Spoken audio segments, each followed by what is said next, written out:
Partial government shutdown is dragging on with little progress being made after that weekend meeting between the other day between President Trump, Chuck Schumer, and the new House Speaker Nancy Pelosi, followed by yet another marathon White House news conference. I just want to check that the shutdown could go on for months or even a year or longer. Did you say that? And I did. Is that your assessment of where we are? That. Absolutely, I said that. I don't think it will, but I am prepared. You ran your campaign promising supporters that Mexico is going to pay for the wall and that the wall was going to be made of concrete. Very nice question, so beautifully asked, even though I just answered it. You didn't answer. Joining us now to analyze the coverage, Guy Benson, political editor at Town Hall and a Fox News contributor. Susan Faricio, chief congressional correspondent for the Washington Examiner. And Capri Cafaro, a former Democratic state senator who teaches at American University. Guy, Nancy Pelosi got a wave of positive press in reclaiming the gavel. Big story. But are the media implicitly accepting her argument, the Democrats' argument, when they passed the two bills to reopen the other 6 government departments except for Homeland Security? Yes, but in this case, it may not be unfair, and I'm chagrined to say that. I think typically when it comes to government shutdowns and these types of funding fights, reporters tend to lean to the left. They sort of just stenographers for the left, and they challenge conservative views and talking points. That didn't work last time for Chuck Schumer when the Democrats were clearly responsible for the shutdown a number of months ago. This time around, though, what Pelosi's doing, and she's shrewd in this case, she's saying we're just going to pass what the Republican Senate passed a few days ago. And when President Trump was willing to go along with a no-wall funding compromise. Exactly, because Mitch McConnell would not have brought that bill up if the White House didn't give him the go-ahead. They did, and then the president changed his mind. So I don't agree with them on substance, the Democrats, when it comes to immigration, but the media, I think, is treating this relatively fairly this time because it's a smart, normal, sort of constructive play by Nancy Pelosi. Susan, you're on the Hill. Beyond the initial honeymoon, first female speaker for the second time now, are reporters holding Nancy and Pelosi and her party as responsible for the partial government shutdown as President Trump and his party? No, but they are asking harder questions, I think. There are questions on the Hill about, well, wait a sec, aren't you willing to give any money for wall funding? But I think, look, what's being missed by everybody in the media is what the true fight is about, which is not really money. It's about what's the compromise between a wall and no wall. And the Democrats are sticking to the point of not allowing any kind of wall. So you could make the argument that they are the ones who are not compromising, where the question is often posed, well, Mr. President, you're the one who's not compromising here. Republicans aren't compromising. That's not necessarily the way it's really happening. Capri, Susan sort of anticipated my next question, which is that this has become a highly symbolic fight, important to both sides' political base. And reporters know that. And the president, by the way, spoke this morning against reporters before leaving for Camp David. And he said the money we're talking about is very small compared to the potential returns. And yet I see most in the media blaming President Trump and not both sides for inflicting pain, including the growing pain for those 800,000 federal workers who are going without paychecks for the moment. Right. I mean, and I think this goes back somewhat to Guy's point that, particularly those that are in the mainstream media or the more left-leaning media, what they're basically saying is, look, President Trump agreed to, this continuing resolution.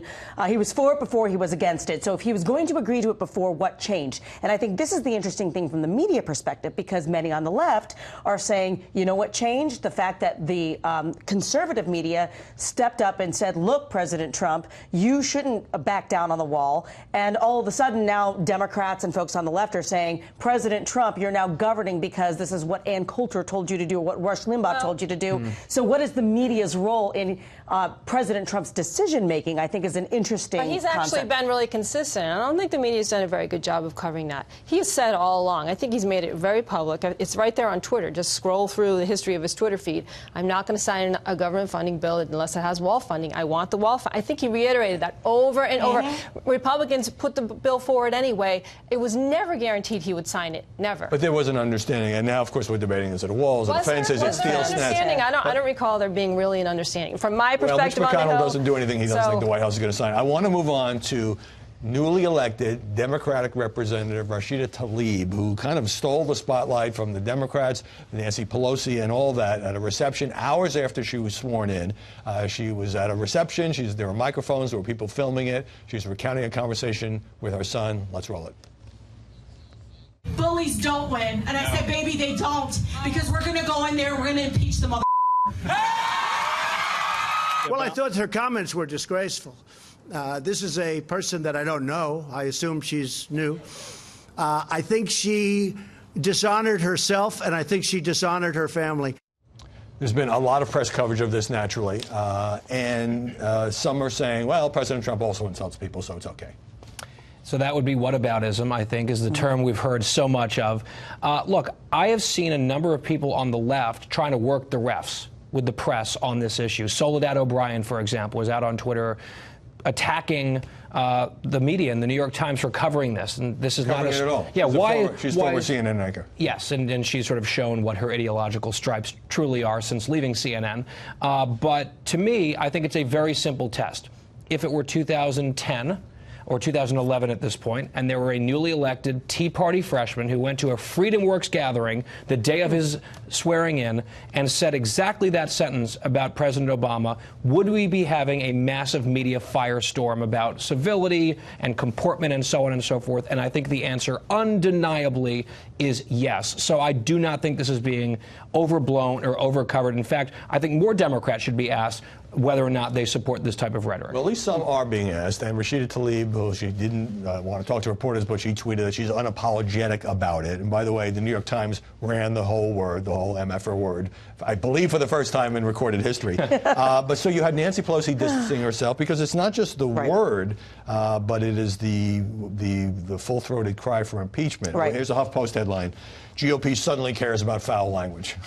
Dun, dun, dun. Yeah, I mean, again, Guy, you're just like killing it this morning. But I mean, I think you're making some very good points. But I think the real story here is not, unfortunately, about this, incendiary language. We have become desensitized to it because it's not 2011. It is, 2019, and President Trump has set the bar in a different manner as far as kind of the language that was used. Let me jump in on that. So he talks about morons and idiots and so forth, and people say, oh, he called S-hole coaches. That was in a private meeting that was leaked, as opposed to saying it. Hey, I'm not supporting what she said. I'm not supporting what she said, and I don't Yeah. necessarily think it's becoming of a member of Congress. But I think the real story here is about someone who is unapologetic about impeachment, who had an op-ed in the Detroit Free Press saying, I'm down with impeachment. But now what the other coverage about this is Pelosi and the chair of the Judiciary Committee in the House, Jerry Nadler, they're saying, whoa, let's hold off on that. Maybe we shouldn't go that far. Well, what was interesting is that Nancy Pelosi did an interview with the Today Show just as she's about to reclaim the gavel.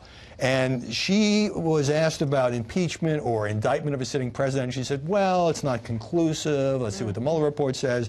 Press didn't portray that as an aggressive act. I mean, she's not ruling out either of those things. Well, she can't, because she's got a base that won't let her. But I know that she doesn't want to do it, and neither do a lot of the chairs of these committees. They want to wait to see the Mueller report. And then what she did say in the interview this morning is that she needed a crescendo of bipartisan outrage over whatever the Mueller report produces.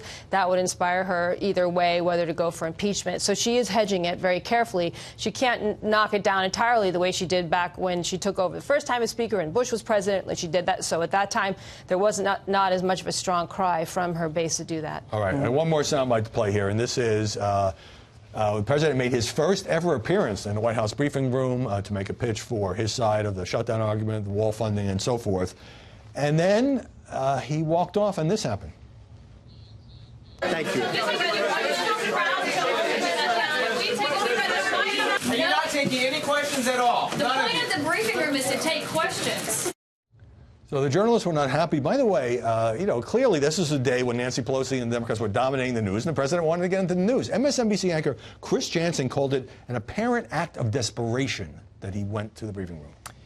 No, I think it was an act of political messaging where the president has a bully pulpit, which he used. I actually think that particular press conference, you want to call it that media appearance was one of the most effective pieces of media work we've seen from the White House in a long time. Particularly, but you can't call it a press conference. No, you can't. I think some of the objections to him not taking questions were overblown because he took lots of questions the day before and the next day as well. And this morning, and just about every day, he's having a mini press conference. Sometimes it's going on for 45 minutes, so I understand the reporters being frustrated in the moment, but you can't accuse this president of kind of ducking the press. No, he doesn't. I mean, look how many times, you see these meetings. Look at what he did with Chuck and Nancy just a few weeks back about owning the shutdown and having a lot of those kind of negotiations in open air. He certainly doesn't duck from the press. I do think that this was more about messaging and trying to get the spotlight off of Nancy Pelosi and House Democrats. Not against the law to go in front of the camera, That's especially true. if you're president.